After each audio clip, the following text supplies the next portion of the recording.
Flyweight တန်းမှာ Alexandra Pantoja နဲ့ Brandon Royval တို့ကစားခဲ့ဘူးသလားဆိုရင်တော့နှစ်ကြိမ်ထိတောင်ကစားခဲ့ဘူးပါတယ်။ကျွန်တော်အခုပြထားတဲ့ပွဲကတော့2023ခုနှစ်ဒီဇင်ဘာ16ရက်နေ့မှာ Alexandra Pantoja အနေနဲ့သူ့ရဲ့ဒီ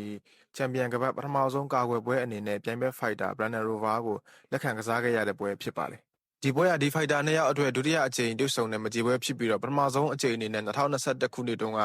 သူတို့နှစ်ယောက်ရင်ဆိုင်ကစားခဲ့ဘူးပါတယ်။အဲ့ဒီပွဲမှာတော့ Alexandra Pantoja ကပဲBrandon Royval ကို rear naked choke နဲ့အနိုင်ယူပြခဲ့ပူပါတယ်။ Okay ဒီနေ့မှာတော့ကျွန်တော်ကမကြည့်ရသေးတဲ့ brother တွေတွေဒီပွဲလေးကိုပြန်ကြည့်လို့ရအောင် commentator သဘောမျိုးနဲ့ပြန်ပြီးတော့တင်ပေးလိုက်ပါတယ်။ပထမအချိန်မှာတော့ Brandon Royval ကသူ့ရဲ့ကစားနေကြပုံစံအတိုင်းပဲ full hook တွေများများသုံးတယ်ဒီ long range striking ကိုအသုံးပြုပြီးတော့ distance control ယူတယ်လို့ jab တွေ flank kick တွေသုံးပြီးတော့လဲဒီ distance management ကိုအကောင်းဆုံး control လုပ်ထားပါတယ်။ Pantoja ကလည်းသူကစားနေကြအတိုင်းပါပဲ pressure ပေးပြီးတော့ဒီ Royval ကို fence back ကိုတဖြည်းဖြည်းတွန်းပို့တယ်သူ့ရဲ့ game plan ရိုးရိုးရှင်းပါတယ် striking exchange တွေအများကြီးလုပ်မနေတော့ဘဲနဲ့ grappling ဘိုင်းကိုပဲဆွဲခေါ်ဖို့ကြိုးစားတာပါ။ Brandon Royval အနေနဲ့တော့ Pantoja ဘယ်လိုကစားလာမလဲဆိုတာကြိုပြီးတော့သိထားပေမဲ့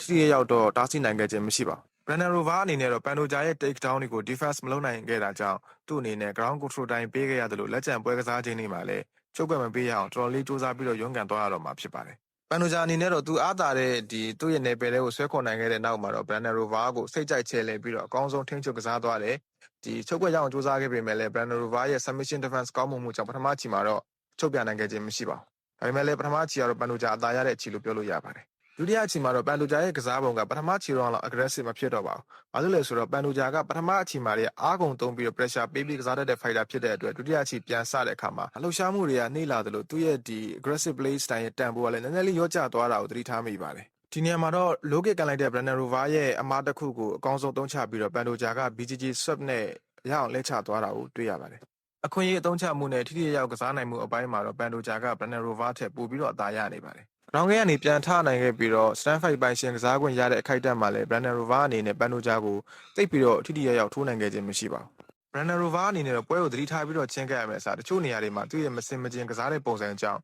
Pantoja အခွင့်အရေးပေးသလိုဖြစ်ပြီးတော့ခဏခဏ take down ယူပြီးတော့ ground game ကိုပါသွားတတ်တာလည်းတွေ့ရပါတယ်။ဒီအချိန်မှာလည်းထိကျက်ရော ground control တိုင်းရောအသာရနေတဲ့ Pantoja ပဲအနိုင်ရတဲ့အချီလို့သတ်မှတ်ရမှာပါ။ဒီနေရာမှာလည်း Brandon Royval ဘယ်လောက်ထိပိန်းတယ်လဲဆိုရင်သူကန်တဲ့ low kick ကြောင့်ပဲ take down ထပ်ပြီးတော့ပေးလိုက်ရပြန်ပါပြီ။အမှန်တိုင်းပြောရင်တော့ Pantoja ကိုအဲ့လိုအခွင့်အရေးတွေတွားပြီးတော့ပေးလို့မရဘူးဗျ။ Pantoja ရဲ့အမားကိုစောင့်ပြီးတော့ကစားမှရမှာ။ဘာလို့လဲဆိုတော့ Pantoja ကအရန် aggressive ဖြစ်ပြီးတော့ pressure ပေးတတ်တဲ့အခါမှာအမားတွေပါတတ်လေရှိပါတယ်။ Joshua Van နဲ့တခြား fighter တွေရဲ့ကွာခြားချက်ကအဲ့ဒါပဲဗျ။ Joshua Van ကတိတ်ပြီးတော့အမားလုံးလေးမရှိပါဘူး။ Pantoja နဲ့ပွဲမှာဆိုလို့ရှိရင်လည်းလုံးဝအမားလုံးမသွားဘဲနဲ့ Pantoja ကိုအကောင်းဆုံးတုံ့ပြန်ပြသွားခဲ့တာလည်းတွေ့ခဲ့ရပါတယ်။ဒီအချိန်မှာတော့ Brandon Royval အနေနဲ့ Pantoja ကိုထိကျက်တွေရအောင်ယူနိုင်ခဲ့တယ်ဆိုပေမဲ့ပွဲပြတ်နိုင်လောက်တဲ့အထိတော့မဟုတ်ပါဘူး။ ground game မှာ Pantoja ကတော်တော်လေးအန်ရကြီးတဲ့ fighter ဆိုတော့ဟုတ်ပါတယ်။ချုပ်ကွက်ယူတဲ့အပိုင်းတွေမှာလည်းအားကောင်းပြီးတော့ဒီသူ့ရဲ့ချုပ်ကွက်တွေကလည်းတော်တော်လေးကြောက်စရာကောင်းပါတယ်။ဒါပေမဲ့သူ့ရဲ့ level က